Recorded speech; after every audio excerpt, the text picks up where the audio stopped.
It was a heat wave yesterday. It was so hot, I literally took a cold shower. And I don't usually take cold showers. The only time I take a cold shower is when it's so hot and I just feel so uncomfortable by how oppressively hot it is that I need to take a shower. Today I'm wearing a jumper. England, stupid country. Anyway, everyone, I'll introduce the video right away, but I won't actually start playing it right away. The video is called Anti-Trans Ideology Threatens All of Our Freedoms. All of our freedoms. That's crazy. It even somehow threatens the freedom of people who just want to be free to challenge trans identity because they don't think it's been intellectually justified. Wow. How can anti-trans ideology threaten that which it's explicitly fighting for? Whatever. I don't really have much to say in the way of preamble. I haven't started recording on OBS, so let's sort that out right away. The only thing I did want to say is that something I very rarely mention nowadays, actually, is that I have a media review channel, which is kind of doing okay. It's sort of a source of recurring frustration, actually, because I had, and I did mention this when it was happening, I had 2 videos in a row get over 200,000 views. One of them I later took down because I wasn't expecting it to get so many views, and I didn't put my A game into scripting it, so the script was a bit rambly, and I was getting lots of comments, the script's a bit rambly, so I was like, oh, screw that, I don't want one of my most popular videos to just be people complaining all the time. So I was like, I'll make even better videos going forward, and since then, none of those videos have got, only a few of them have topped 10k, and several of them haven't reached 10k. None of them have got within 10%, 1/10 of the heights of those videos that did really well. So that's annoying. It's a source of frustration, but it is something which, it would be nice to see it get more success.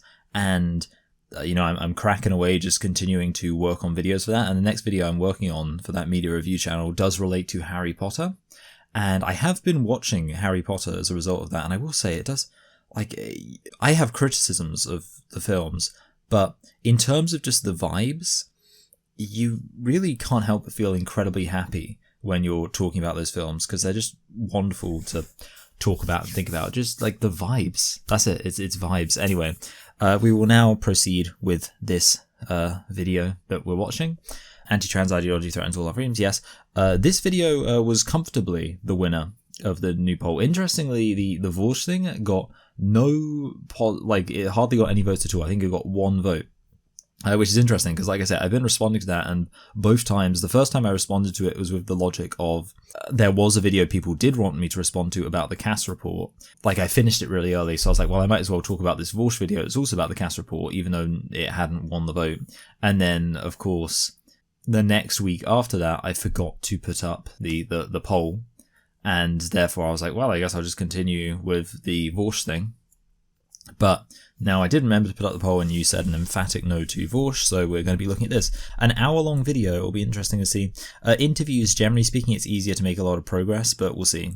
Press play and just get into it. As a right-wing political operator, if you reach into that fear and say, guess what? The reason you're so afraid, the reason you're so...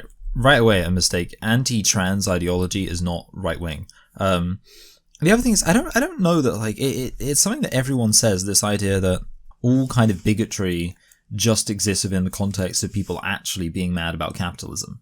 That's something that everyone always says all the time. I think that's sometimes a bit reductive. And the fact that so many people who I would say are otherwise very stupid constantly say that, and oftentimes, whenever you watch a BreadTube essay, it will always be whether it's about the flat earth or COVID vaccines, they'll end by saying, these people are angry, these people are nervous, these people are paranoid, but the reason is because actually they're angry about capitalism and they just don't know it. And I always think to myself, I don't know, it just seems, it seems like it's too easy of a conclusion to reach, and it's a conclusion being reached by some of the dumbest people. So based on that alone, I'm like, I don't know if I really buy it. 100 people have dragged their carcasses early in the morning to be with us today, and that's for a very special reason. I'm delighted to say that we are joined by... Okay, you say it's for a very special reason. Why did people have to get up early in the morning? Are you saying drag their carcasses early in the morning? To me, dragged their carcasses early in the morning would have to imply before 6 a.m. because otherwise it's not that early. Like, if you get up at 6, I don't know, I know these, like, I feel like a lot of these kind of new leftist people are basically just permanent students in their mindset. So maybe from their perspective, getting up at 6 is absurd or something. But again, the question is, why did everyone have to get up so early for this, right? Like, I'm just really confused by that. It's like, do you have to catch a flight? Do you...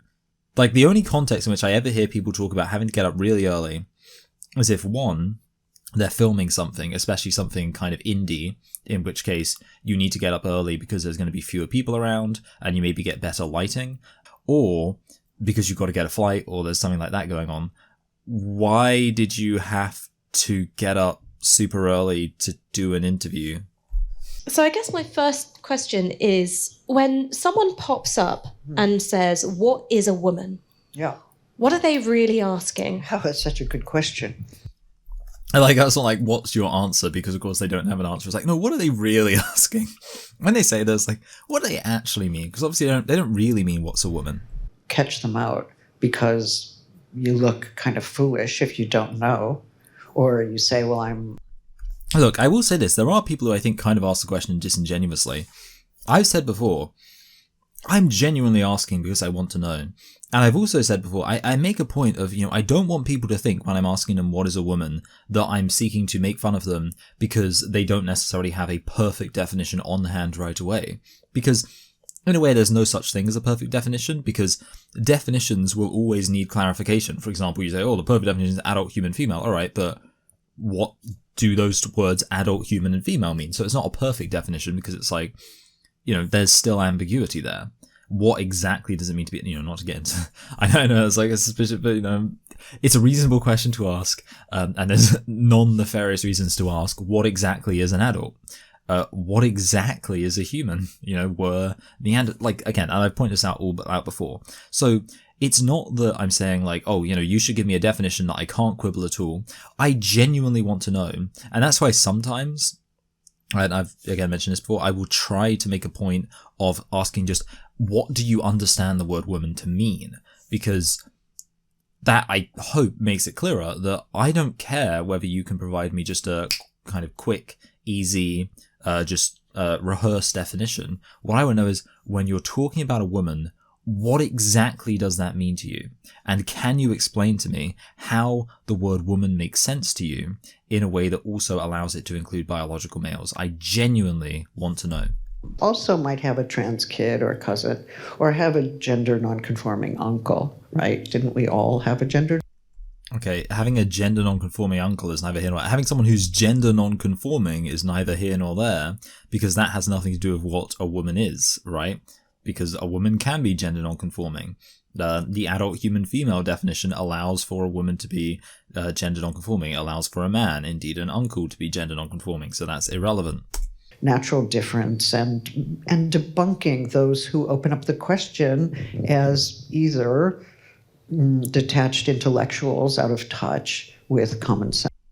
Okay, and again, like, I'm going to spend a lot of time quibbling the wording here, and I do apologize for that. And again, I'd like to stress, I know I've complained before about people quibbling wording, and I don't know if I can necessarily fully explain why I'm not being hypocritical here, but I suppose what I'd say is this: I'm not angry that Butler is wording things this way. I'm just pointing out how I would word things differently and why I disagree with the wording. So, because I know last time I complained about Walsh, like every single time there was anything that he slightly disagreed with in terms of wording, you freaked out as if it was the most offensive thing ever. That's not what I'm about. To say, oh, anyone who slightly opens up the question, it's this common thing they do of acting as if the objection is to the idea that we think words can change. And I pointed out before, when it comes to trans identity, the idea that words can change is actually quite useful for the gender critical movement, because it allows us to point to examples of what it looks like when words change and show the issue. The classic example is Pluto being a planet, right? Pluto used to be considered a planet, now it's not. Okay, cool, words can change, but why did the definition of, or why did the categorization of Pluto as a planet change? Because there were arguments made. There was a whole conversation about what does it mean for something to be a planet? What should it mean for something to be a planet? And does Pluto fit that definition? that's how Pluto changed to no longer being considered a planet. I mean, there's also the fact that this is an example of excluding something from a category, which you'd think would be inexpressibly offensive to trans activists. So that's the issue. And the other thing, of course, you can just point out, it's as ridiculous as me eating a beef burger, claiming I'm a vegan, and then when someone says, well, you're not a vegan because you're eating a beef burger, I say, hey, you idiot, words can change. Why are you so reflexively averse to me opening up the definition? It's all incredibly disingenuous. Is there a way to answer that question? It's just occurring to me, this is the kind of video that I probably could have done a response to for my main channel. Maybe that would be not so, like, essentially, I imagine we're not going to get anything new expressed here. So maybe it's not a bad thing that this is not ending up on the main channel. Who knows? Maybe I will do it for the main channel as well. Is there a way to answer that question in good faith, in a way which is inclusive and acknowledges the variety of the human species, but also is able to grapple with the fact that when someone says woman, it does mean something to most people? I will say, like, Ash Sakar, I don't like Ash Sakar, but she does actually, like, ask reasonably difficult questions. Like, I've pointed out before, when Ash Sakar interviewed PhilosophyTube, and you can see the highlights of my reaction to that on my channel, it's really funny because you can tell that Ash Sakar's, like, struggling to deal with how vapid and stupid and nonsensical PhilosophyTube is. In a way, I think Ash Sakar's kind of blinded by ideology and unable to accept the fact that a lot of people who espouse Ash Sakar's broad viewpoint on things, are idiots. But I think Ash Sakar, like, clearly has, I don't know why I keep saying her full name, Ash, I guess. I'm not on a first name basis with her, but actually does ask probing questions, which is not something that should impress me, but I'm like, well, at least it means we get a slightly interesting conversation. How are women thought about in history? How has the idea of what a woman is changed in different histories, in different parts of the globe? Okay, so all you're pointing out here is there's a whole load of contextual things, which is true of literally any definition, but we can still define them. This is completely unimpressive to just say, well, you have to think about what does this word mean in different languages at different points in history, so on and so forth. Yeah, okay, fine. Sure, we know that. It's almost like just begging for time or playing for time, trying to make yourself sound smart when you're actually just being incredibly stupid. If someone asks me a simple question, I say, well, we have to think, what's like if someone asks me what's 2 + 2, and I say, well, let's talk about the fact that I was just gonna say, it's literally like the Vorsh in Mexico, it's agua thing, or whatever he says. He says aqua, doesn't he? Because he gets it wrong. But if someone asks me what's 2 + 2, and I say, well, we have to think in Spanish, that question would be, what's dos plus dos? In French, that's what's du plus du. In German, that's what's zwei plus zwei. Does it mean the same thing? In Chinese, they might write it with completely different letters. So really, the question is, in all these different languages, what is actually two? What is the two that's being spoken about? Okay, how about you just say 4? Is that so difficult? Always so important to feminism to keep the question open. Why would feminists do that? Well, because they didn't, you idiot. Because they didn't like received ideas of what a woman is or is supposed to be, right? Stays at home, involved in reproductive labor alone, supposed to be sentimental. Okay, but what you're literally saying is that feminists refuse to directly challenge that. What you're saying is feminists... it's such a weird thing, because literally, as offensive as that idea is, that the definition of a woman is someone who stays at home and raises kids, feminists, if you say, well, the definition is open and who's ready to say, you are not rejecting that definition. Whereas gender critical feminists who say a woman is an adult human female, that's what makes her a woman, it's got nothing to do with doing the dishes or staying at home or having children, they are explicitly rejecting those sexist definitions. You, on the other hand, are saying, well, those definitions, they may be correct, or, who's to say what's correct? So you're the one who's actually leaving it open. Like, that's the stupidity here. You're saying feminists like the idea of leaving the definition open, but what you're ignoring is the fact that, according to you, they're leaving the definition open explicitly for all of these regressive ideas. What does a woman want in psychoanalysis? We opened those questions because we... You can't conflate these two things. You can't conflate just establishing what something is, and then opening the question of what does that thing want. Like, those are two radically different things. One of them is kind of a much more normative claim, whereas one is just about describing reality itself. We're not happy with the ways in which those definitions were operating. By the way, here's a fun fact.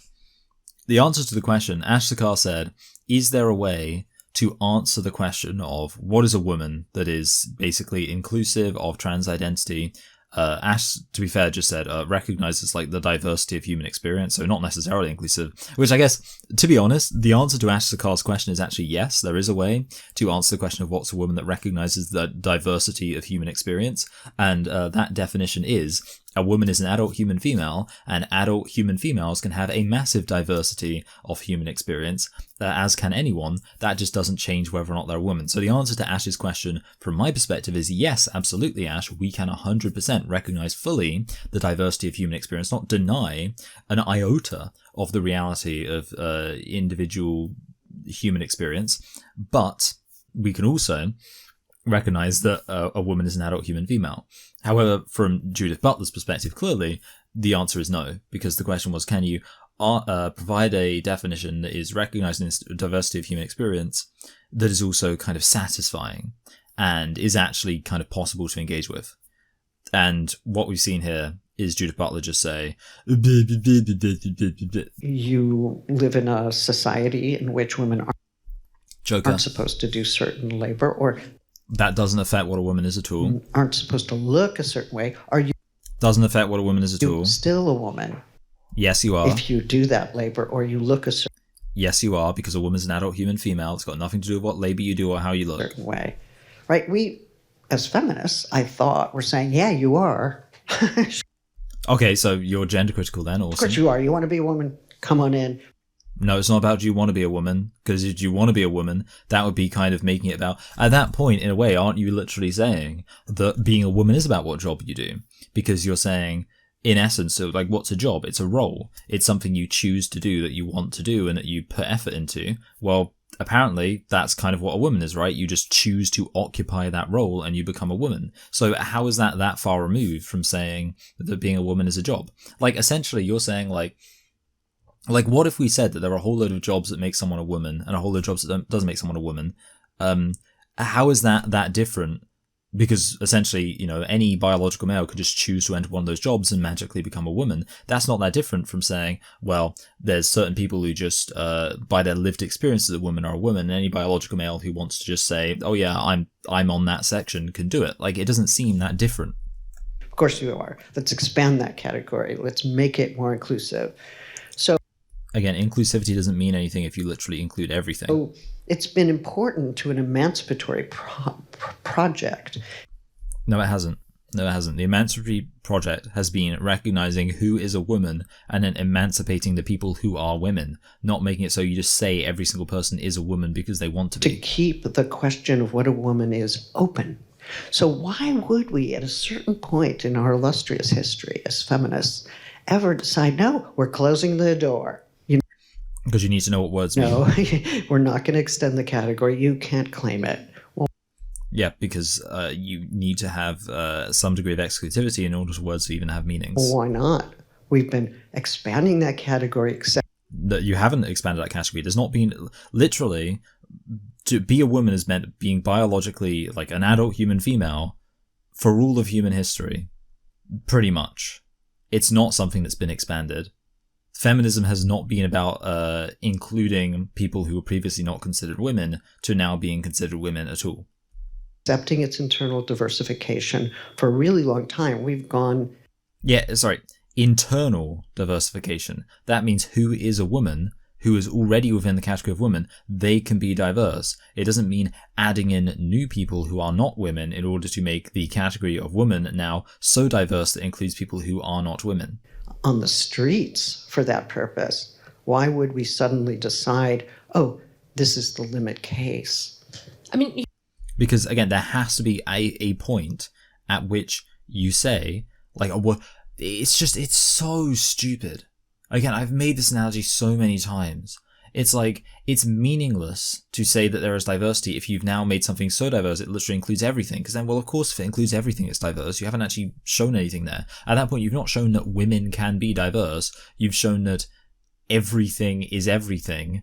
And now you just said that woman is everything. You're referring a lot to feminism there, and I suppose that leads me on to the question of why is it that in the UK, transphobia has come in the guise of feminism?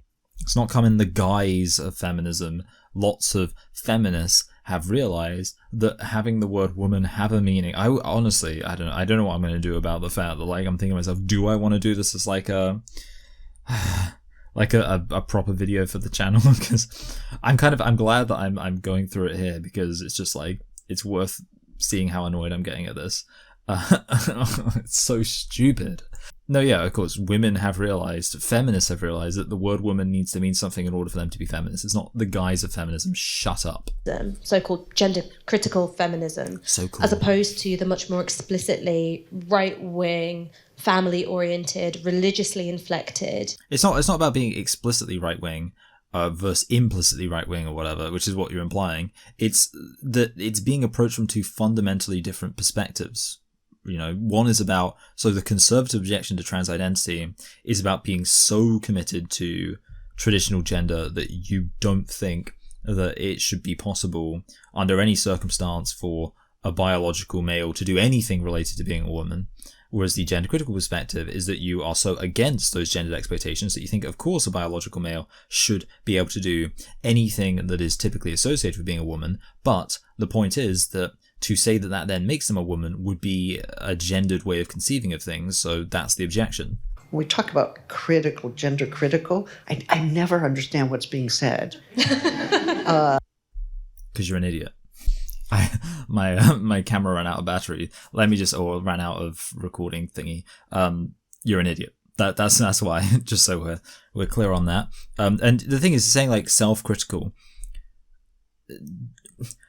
The gender critical movement is incredibly broad at this point, but as somebody who, you know, I'm aware of the feminist movement and I'm sympathetic to the goals of the feminist movement, and I've always had that sense of it's important to be self-critical of how you, whether you're a man or a woman, might be perpetuating some of the harms that go contrary to the goal of gender and sex equality. And having become more gender critical has never made me feel like I therefore should abandon that self-criticism. So that's the thing.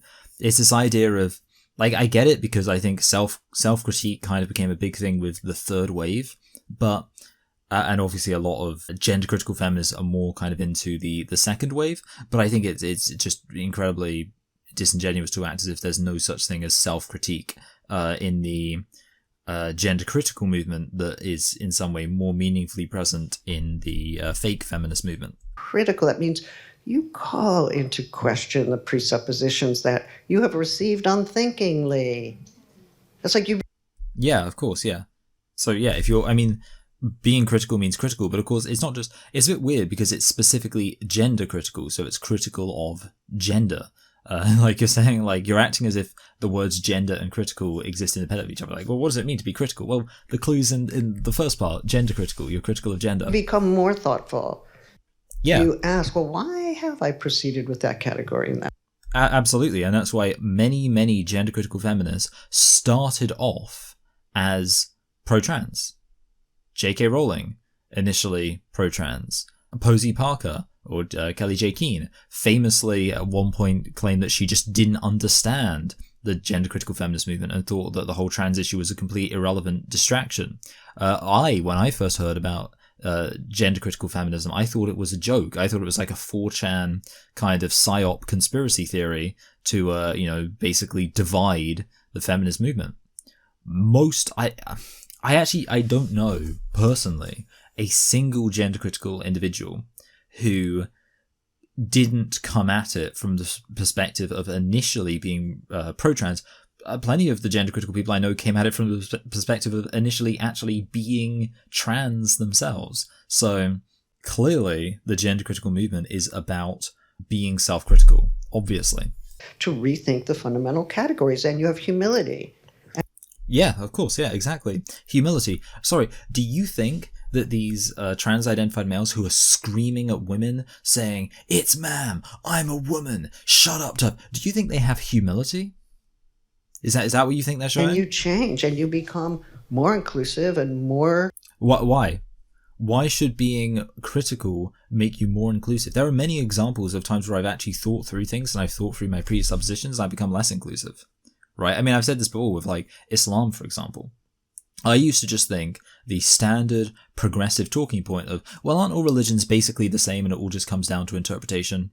And, I've covered this before on my channel. And then I looked into it and I was like, no, hold on a minute. Let me actually think through, let me critically evaluate that presupposition I have and see whether or not that actually holds water. And I looked at the teachings of Islam relative to the teachings of other religions. And I realized, no, this is not just a situation where it's just a pick and mix and you can just say, well, like the Quran is very clear that you have to believe everything. It literally says you are not a true Muslim unless you show zero resistance to the teachings of the Quran. So the idea that you could even begin to consider reinterpreting some of the problematic aspects of the Quran just is nonsense. It doesn't get off the ground. So in that sense, I became more exclusionary. I mean, I don't want to kick Muslims out or anything, but I became kind of less tolerant of the growth of Islam, for example, because in the past we were like, well, it's just a religion that, is a pick and mix, just a cultural signifier. There's nothing really about it that matters. Now I don't believe that. But again, that's because of a presupposition that I challenged by thinking critically. So this idea that by thinking critically, again, it's kind of ironically, it's a very non-critical reductive mindset to just assume that criticism and rethinking presuppositions will always lead to you becoming more inclusive and basically more open to everything. No, that does not make sense. And that's, like I say, just I want to say it's almost like a very aesthetic conception of criticism where you're just assuming, well, people who are bigoted tend to be closed-minded, therefore, because the general vibe of a kind of less critical, more closed-minded person is bigotry and exclusion, it means that the opposite will always be showing more critical thought, and therefore the most critical thinking person in the world will never have any concerns about any particular group. They'll never think there's anything in society that needs to be changed in a way that could possibly be understood as conservative, and they'd certainly never have any definitive beliefs, so exclusionary as to say words have meanings. And you accept that the categories that we often consider to be so fundamental are historically changing, and it's a good thing. Okay, first of all, why is it? It's not always a good thing, right? It's not always a good thing that words have changed. People at some points have decided that certain groups of people aren't considered human beings. And when that changed, that wasn't a good thing. And of course, also, just because things change, just because things can change, doesn't mean that any given change... Again, I claim to be a vegan, eating a triple bacon cheeseburger. Oh, words can change. Background of a shattered left, that these kinds of intensely sectarian fights start happening. The only way to have a political position is to identify perhaps as a woman or perhaps as a lesbian and to guard that territory. That's like an interesting... So saying like it's against the background of a shattered left, that seems to be admitting that it is a left-wing movement, but it's a left-wing movement that I guess is divided, but none of that really makes sense. Because I'm like, I don't think it really has anything to do with having a shattered left. I mean, I'm going to let the point play out, but you'll have to forgive me because I want to elaborate on it. So it may be the case that I let it play out and then I see that actually Butler's moving on to something completely irrelevant, and then I'll pause and I'll circle back to this. So we'll just see. When people are very unsure about their alliances or where they belong and what their... Okay, can I just say this? Butler talks the way that someone talks in English if English is their second language. Like the thing, like it's kind of like the way of like struggling to come up with words and talking in this very slow, deliberate way, but not actually saying something so profound as to suggest that you should be talking this deliberate way. Like the example, I think, like my automatic frame of reference is when you get in kind of football commentary and football analysis. Obviously, they'll usually bring on other famous footballers, and a lot of famous footballers obviously are from all over the world, and you'll end up with a Spanish person or a German person speaking about football in this kind of very tactical way, but in a way where, you know, obviously they're not that comfortable. It's still their second language, so occasionally they'll, you know, have to think about what that specific term is, and you'll kind of see them going through like this kind of cadence of talking where they are talking very deliberately and trying to arrive at the right word for what they're saying, even though obviously from an English perspective, there's something clearly missing that indicates what this person's really trying to communicate is some pretty basic stuff that obviously it's just not super easy for them because it's, again, their second language.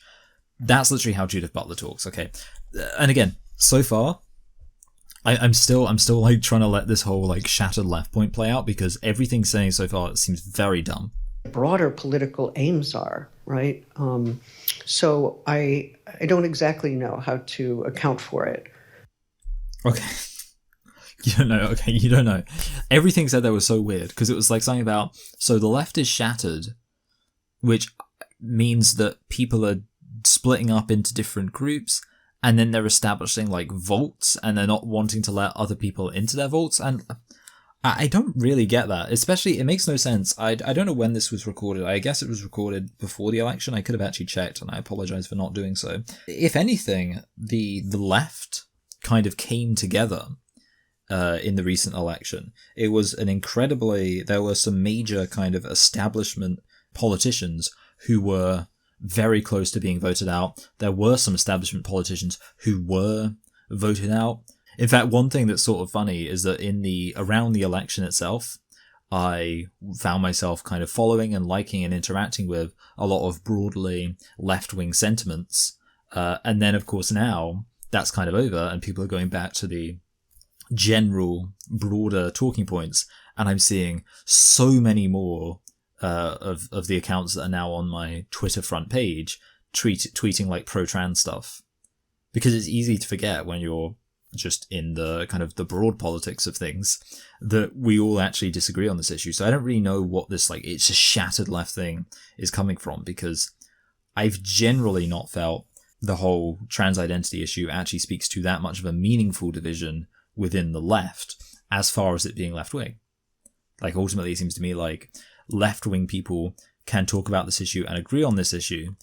And it's, if anything, kind of like every now and then you have that surprise of being like, oh, wait a minute, this person's like completely off base on this. Like I'll be following these kind of hardcore Maoist, Marxist, hardcore historical materialism accounts on Twitter. And I'll be like, oh yeah, awesome post, blah, blah, blah. Yeah, good point, blah, blah, blah. And then suddenly I'll see them tweet about how trans rights are really important. I'll be like, wait, who are you?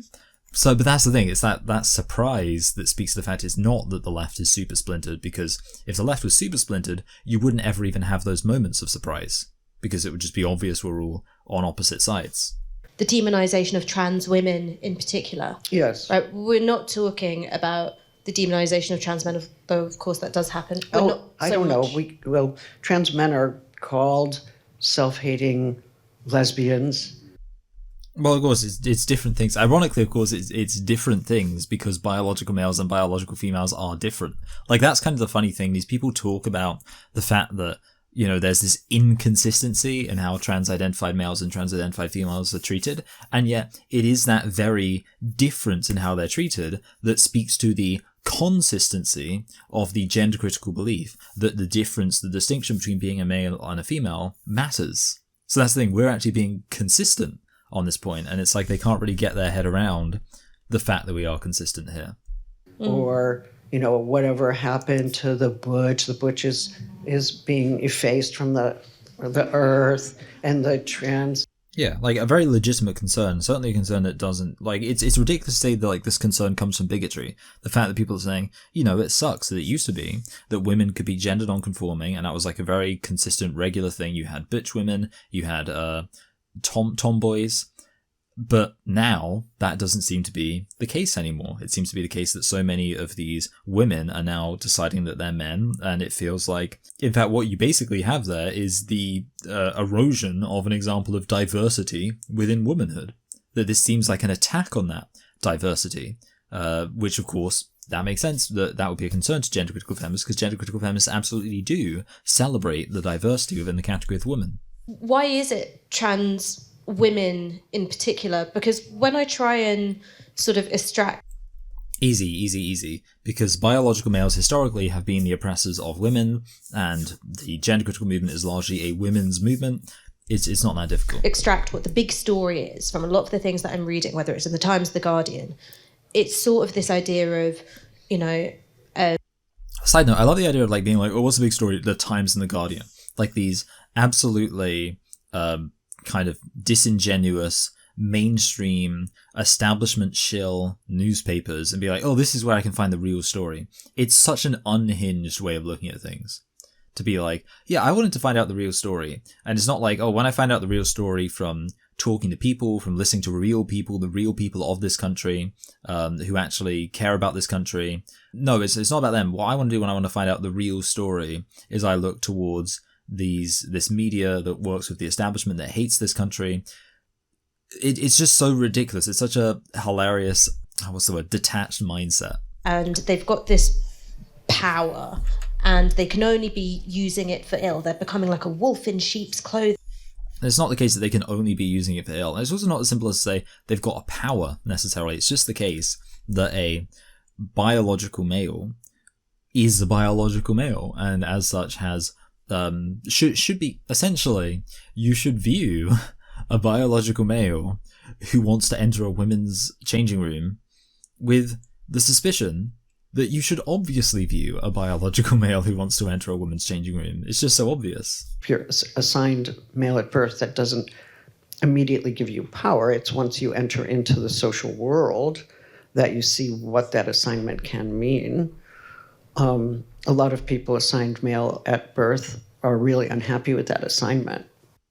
So you get this kind of thing, this like, it's kind of the exact same, it's hilarious because this is the exact same attitude that men's rights activists, anti-feminists have, which is essentially this incredibly reductive understanding of patriarchy to which they're responding. Well, they'll say, well, not all men have this power, not everybody. And it's like, yeah, no one's saying that. But the point is, this still exists. We can talk about broad societal trends, and we exist within society. And I just think it's incredibly reductive and unhelpful to talk about this in terms of some specific magical power that every single biological male automatically has. It's like the way men's rights activists talk about patriarchy as if it must take the form of a organized conspiracy that all men are involved in, which is, of course, complete nonsense. If someone were to ask me, just point blank, what powers do you have by dint of being biologically male? I wouldn't exactly know what to say. I'd be like, well, I'm pretty buff. There's not like one specific thing. Exactly. It's so all-encompassing. It's so much more complex than that. And it's so complex, indeed, that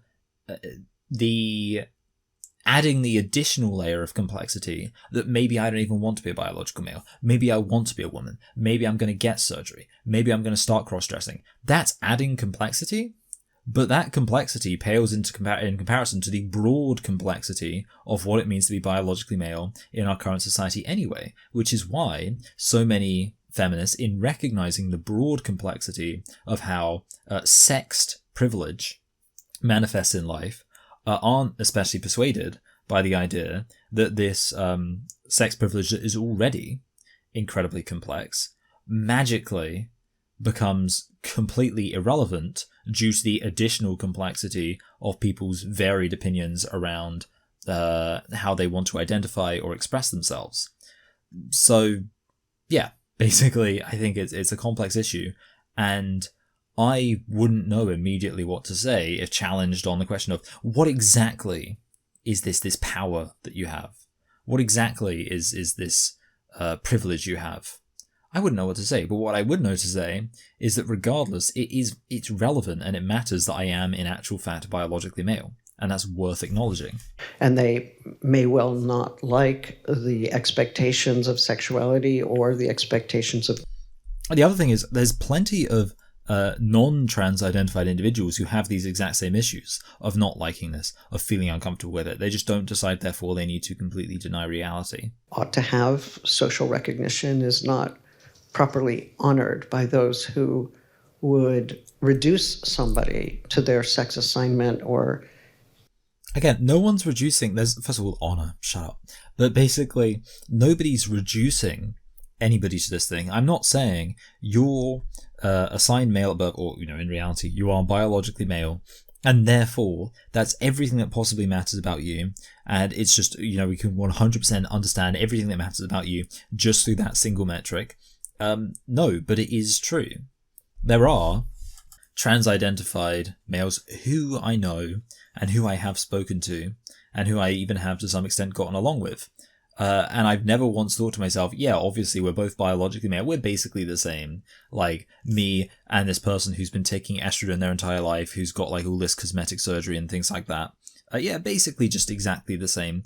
No, of course not. But we're still both biologically male. Again, it's like you apply it to anything. The transracial analogy works perfectly here.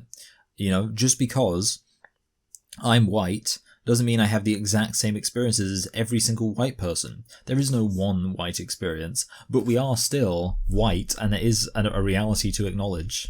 Having a penis does not immediately give you social power, especially if you don't want it. Again, incredibly reductive understanding of things, the idea that it's the penis itself that gives someone power. Very stupid. No one believes that. You're being disingenuous. This is exactly how the most kind of stupid, reductive, anti-feminist would argue. It's just assumed like, oh, you're assigned male, you have a penis, therefore you are a potential rapist. Is that the way we feel about our sons? No. I mean, this is weird because one, certainly a lot of radical feminists, even though I think a lot of normal, whatever. I can say whatever I want here. Even a lot of the normal, non-freakish, no, but just even like a lot of the kind of moderate feminists, I think would, to some extent, think in those terms. And it's quite a mainstream idea now that we should teach the importance of consent in schools. And the reason for that is because, yes, every single biological male is a potential rapist, and it's worth therefore teaching them. And it doesn't really offend me to imagine that at some point somebody might have thought about me that I'm a potential rapist and that certain things should be done to ameliorate. That doesn't mean, I think I'm right that what ameliorate means, right? It means to like reduce something, right? Ameliorate meaning. I always get it wrong. Yeah, okay, that's fine. That risk. And basically just to make everybody safer. And certainly, when I think about the fact that I might have a son someday, the idea that they might be a potential rapist. I mean, it's such a weird thing that just over the past week, I heard about the recent controversy around the YouTuber Cody Ko. And my wife is a fan of Cody Ko, or was a fan of Cody Ko. And Cody Ko basically did a statutory rape of Tana Mojo. She was 17. Cody Ko was 25 at the time. Somebody explicitly told him, this girl is underage, she's 17, and he still had sex with her.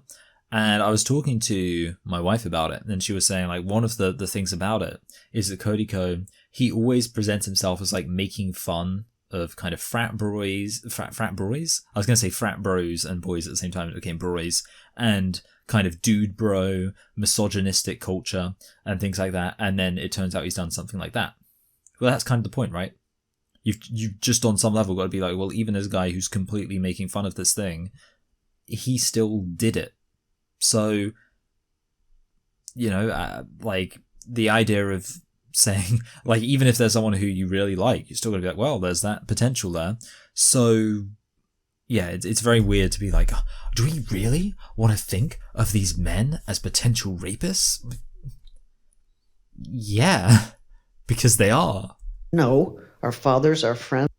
And like, I don't even view this as some like self-flagellation, like penance thing from me. Like, I'm not like that. I'm not about that. I just view it as obvious, right? Like, I'm not viewing it like from the perspective of, men are terrible and blah, blah, blah, and let me show how like woke I am or whatever by complaining about men. Like, that's not my vibe. I'm just saying, obviously, right?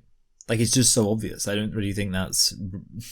I think there's a point at which something becomes such an obvious fact that to acknowledge it should barely even be kind of analyzed within these sort of moralistic terms, like as if I'm like being kind of righteous by saying like, oh, let me tell you, I don't care, I'm a man, I'm going to call out the evil of men. Like, it's not even about that. It's just about the fact it's such an obvious reality that this is a thing that can and does happen all the times, which is to say that biological males will surprise people by basically realizing the potential to be a rapist. It seems like a weird way to say it like that, realizing it, but that was the most logical way it came out of my mouth. Like, that happens, so of course it's a reality. Our lovers? No, we know that men negotiate. Okay, literally say our lovers, no. And it's like insane. Like, I guess like the other issue with this is it's so contrary to feminism. One of the whole things with like the feminism consent concern is that you're so much more likely to be sexually assaulted by someone you know than you are by like a random stranger on the street. So to be like, oh, this idea that men could sexually assault us, is this something we think about our lovers? It almost sounds like fucking conservative trad wife. To be like I could imagine literally a trad wife saying like, I'm gonna make it southern. Hi y'all, do we really want to think about our husbands, our lovers, our partners as being rapists? Is this how people think about this? Like, just offended and shocked at the idea that anyone could possibly think that. And meanwhile, like, every single and again, not radical feminists, just like moderate, regular feminists would be like, yeah, no, of course we have to be aware of the fact that, just because we've got a lover who we have a good relationship with. I mean, sure, there is a point at which you should know someone well enough that you can be like, okay, no, yeah, I'm pretty sure this person passes the vibe check. But even then, by the way, that's not to say, so for example, with like Cody Ko, I don't imagine that he's sexually assaulting his wife. But the point is, when he was in a situation where he had the power to statutorily rape someone, he did it, right? So within that context, it's not necessarily even about the fact of this guy's a constant permanent threat. Like, I don't think Cody Ko is like a caged beast who is just going to strike at any moment. No, I think a lot of rape is opportunistic. So it's not necessarily the case of, like, even if you found out your lover was a rapist, that doesn't mean necessarily they present a danger to you, in part because you're already like having sex with them consensually. And again, we're not talking about someone who like feels the need to violently assault people. We're talking about, when we're talking about the full spectrum of what rape is, potentially just an opportunistic attack on somebody where there is a massive power imbalance. Well, if in your case you're already in a relationship that is consensual, there is no opportunism really to be done, because, well, the relationship is already the opportunity in itself, and there's not a massive power imbalance really at that point, because you already know each other, presumably you're of a similar age, and of course, therefore, you literally have no idea whether or not, if it was a situation where there was an opportunity and there was a massive power imbalance, like, for example, if he was a 25-year-old huge YouTube superstar interacting with a 17-year-old aspiring YouTube star, what situation he could take. So that's just to say that this idea of thinking that your lover is a potential rapist, it doesn't even have to be thought of in terms of the idea that he might present a threat to you, but just the idea of what kind of person he is. So, yeah, this idea that you shouldn't think, or that it's absurd that anyone would think of their husband or boyfriend this way is ridiculous. By younger men who've been, brought up by feminist parents or who've entered culture and learned a lot about what it is. Yeah, of course, masculinity is evolving in a lot of positive ways. I absolutely do not disagree with that for 1 second. And that's good. And I think, honestly, like, males nowadays are probably better than males of the past. But in other ways not, because I guess that's the other thing, right? Because I was going to say, I think there's a lot more androgyny and gender nonconformity amongst men nowadays, because there is this idea of women being a bit more open about what they find attractive, and that can include, for example, people like Timothée Chalamet, people like Tom Holland, people who kind of have a bit more of a boyish, kind of more feminine charm to them. But then, of course, there's the other risk, which is, well, you don't want to go down the route of assuming just because a guy seems unthreatening, that means there's no threat there. Because even Timothée Chalamet, he's still like a guy. He still has, you know, a lot of power in situations. We could still find out any day now. I mean, especially seeing as he was French, like he doesn't really know what the age of consent is, that he's like done something with some underage fans or something like that. But the point is that even though there's still that risk to be mindful of, I think probably it is true that there are positive changes in masculinity. That's not really relevant here. Okay, so we just hit an advert. I don't have ad block on my computer, by the way, because I actually care about YouTubers. So I guess, with that said, we'll just finish up here, seeing as, yeah, might as well if we got ad block. I mean, if we got an advert and I was about to finish up anyway. We only made it... hold on a minute, is this a 39-minute advert? That's crazy. I kind of want to watch a whole 39-minute ad. What is project management webinar part 1? Let's watch a whole 39-minute ad. Okay, so... that's the end of the video, or rather the end of this video. I want to say we made it a third of the way through. I think we made it slightly under a third of the way through. Either way, I can imagine this being 3 parts.